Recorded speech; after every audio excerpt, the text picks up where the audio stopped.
Welcome to Still Standing with Diane 6, the podcast for life chapters that you did not choose, you did not plan for, and you'd like to speak to a manager about it.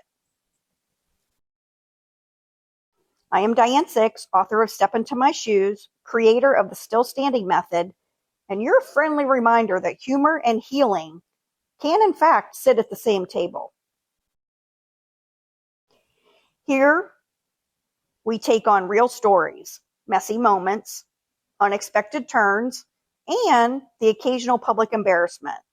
And we turn them into reflection, resilience, and one small next step. So take a deep breath, settle in, and let us talk about what it means to keep going when life gets a little too lifey. Before we get started, I want to share something with you. I created a free, still standing quiz online for anyone who has ever looked at their life and thought, well, this is definitely not how I pictured things going. Maybe you're in survival mode. Maybe you're rebuilding. Maybe you don't even know what mode you're in. And you've just gotten really good at saying, I'm fine. Well, you don't even know what's going to happen next, or even what next step to take. This quiz is perfect because it'll help you figure out where you are in the messy middle and what kind of support you can actually get to move forward. It's not fake positivity or fluffy inspirational stuff. It's just a little clarity when life feels confusing. You can take the free quiz at stepintomyshoeshere.com/quiz. You're not broken. You're just finding your footing in the chapter you didn't choose and where to move next. Step-motherhood. I left a kid once. Step-motherhood has many rites of passage. The first lost tooth, but still leaving it under the pillow with the tooth fairy money. The first school play. The first time you accidentally leave a child in a parking lot. What? Yes, I did that. Yes, I admit it in public, right here.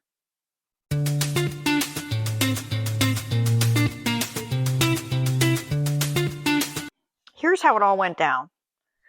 We were leaving the high school wrestling pickup area. We were picking up Hamilton. Grayson was in the back.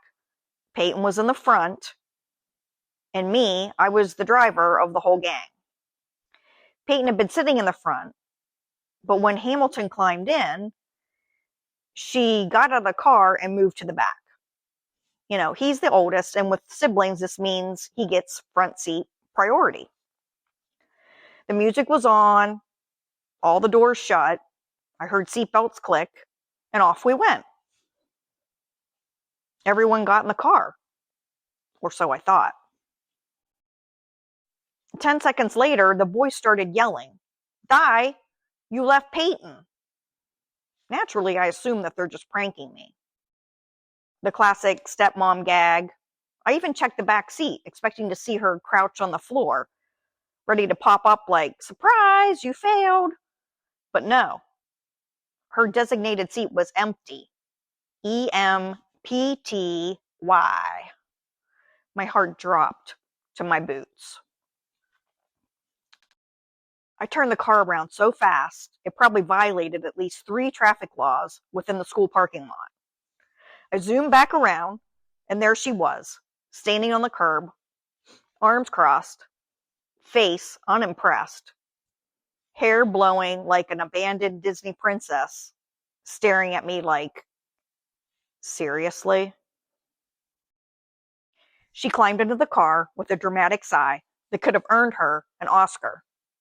I apologized 47 times, maybe 62, and possibly to this time in life, total maybe 101.